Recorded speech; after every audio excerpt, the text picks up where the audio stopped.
Hey everyone, welcome to my kitchen. Today we are going to make a tomato tart. This is a recipe I found in this season's Hannaford Fresh. I'm going to show you how to make it with some Pampered Chef tools. So this recipe calls for a lined baking sheet with parchment paper. I am using stoneware, so I don't need to line it. This is already non-stick. However, I am going to put a little bit of cornmeal on the bottom just to give it a little extra oomph on the crust. Then you're going to take 1/2 of a refrigerated pie crust. You know these are tricky to unroll. So just kind of tease it.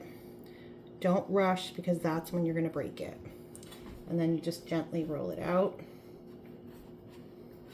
Like so. Just like that. For our cheese, I'm going to use the electric twist and chop. This is a mini food processor. It comes in 4 parts, I'm sorry, the bowl, the base, the blade, and a top. So this will not work unless your lid is on, and then you'll see these little blue lights come on. So we're gonna take 8 ounces of goat cheese. We're gonna pop this right in. Probably should cut it up a little so that it gets in there a little bit easier. I might even use a spoon. So your goat cheese does need to be room temperature, which this is almost beyond room temperature. So we're just going to get it in here. And this is actually an everything bagel tart, but I have people who cannot have seeds. So as much as I would like to use the everything bagel seasoning, I'm going to be using garlic and herb rub. Okay, now that I've wrestled with my goat cheese, don't let it sit for too long. Make sure it's just slightly soft, otherwise it's going to be really hard to get out of the package. I'm going to use a tablespoon of garlic and herb rub. You can do this to taste, but our caps are actually a tablespoon. So I don't need to measure. And actually I'm going to do a little bit less, I think, because it's going to be pretty flavorful.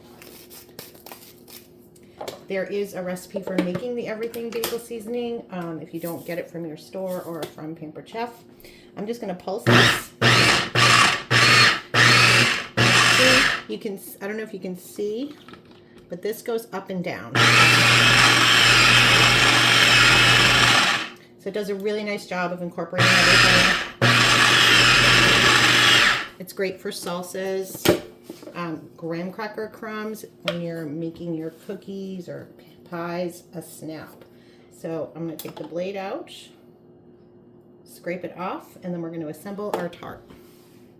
While we assemble our tart, we are going to preheat our deluxe air fryer and oven. So it always says, let's get cooking. So I'm going to set it to stone bake, which is already at 425. This recipe calls for a 20-minute bake. So there we go. So we're going to take our cheese mixture, we're going to spread it right on the crust. You're going to leave an inch around the edges because we're going to fold those up. So just spread.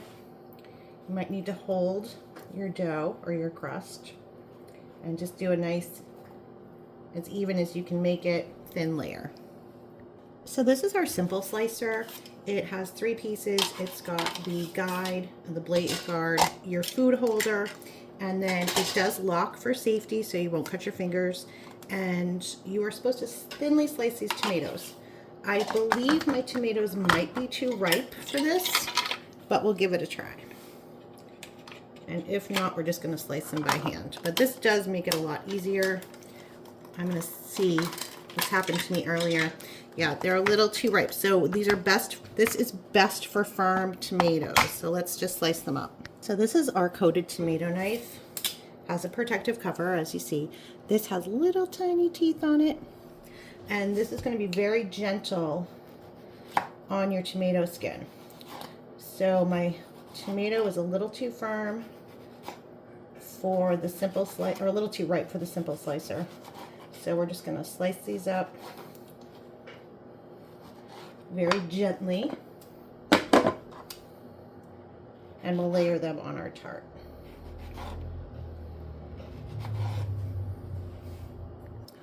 Okay, so I've got my tomatoes sliced and we're just going to arrange them kind of overlap them a little bit. And this is 2 tomatoes, by the way. So we'll just, I'm going to use the edge pieces for the middle, I think. So I didn't want to waste anything. So you just pop them on here. This is a great thing to do if you've got extra tomatoes from your garden.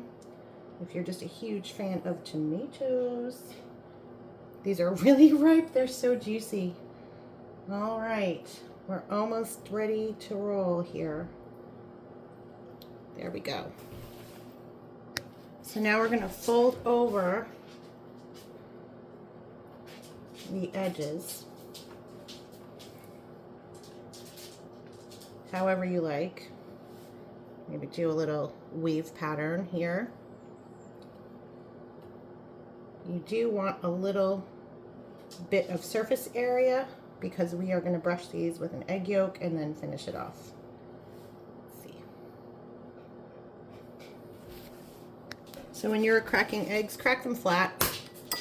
And then I'm going to use the egg separator because I only want the yolk.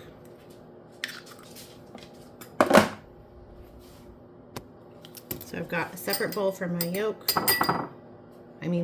My yolk, not the whites. We're going to use the yolk. Save the whites if you want. These little prep bowls have covers if you want to make an egg white omelet or something with that later. But I'm just going to give it a little stir here to break it up. Then we're going to take our egg yolk and our basting brush, the silicone basting brush, and just brush this little edge that we made with the egg yolk. This is going to bake at 425. You can do it in your big oven. I'm doing it in the deluxe air fryer and oven on the stone bake because I am using the stoneware that was designed to go into the small oven piece of stoneware. So it's designed to go into the deluxe air fryer and oven and any smaller oven that you might have. So this will give it a nice golden color. And then to finish it off, we are going to sprinkle a little bit of the garlic and herb rub on the crust. I don't want to make too much of a mess, so I'll put it in my hand first.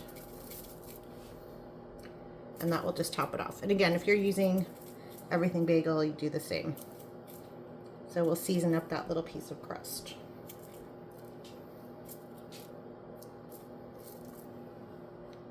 When the deluxe air fryer and oven is ready for you, look at that. It tells you to add your food. So we're going to take our assembled tart and put it in. And also, just to give you some context, the top of this is an oven and the bottom is the air fryer. You can open both. You can open one. And then there's also a sink finish on this that allows you to cook 2 things and have them finish at the same time. Always use oven gloves when you're putting these in to keep your hands safe. And then all I have to do is hit start, and there we go. So this has been in about 15 minutes, and I could smell that it was starting to go. So we're gonna take it out. And it is bubbling, looks good. Oops. When you are done cooking, the deluxe air fryer and oven will tell you, caution, it's still hot. So this is our tart fresh out of the oven. I'm going to let this cool and then we will cut it up. So I do want this to completely cool, and when items are on stoneware, the heat retention, it is going to continue to bake. So we're going to slide it off carefully because our cheese is still bubbly, and then we'll let it cool on our cooling rack. So our tart is fairly cool, and you can use your pizza cutter on it. I'm going to use these pizza scissors. I love these. These are limited time, so these are only available while supplies last, but I do think these are going to be really gentle. My cheese is still a little warm. However, we're going to just cut it up into little pieces. And this is a very thin crust, by the way. So there it is. Ooh, a little bit of mess, but I think it's going to taste great. You guys, thanks for watching. You're always welcome in this kitchen.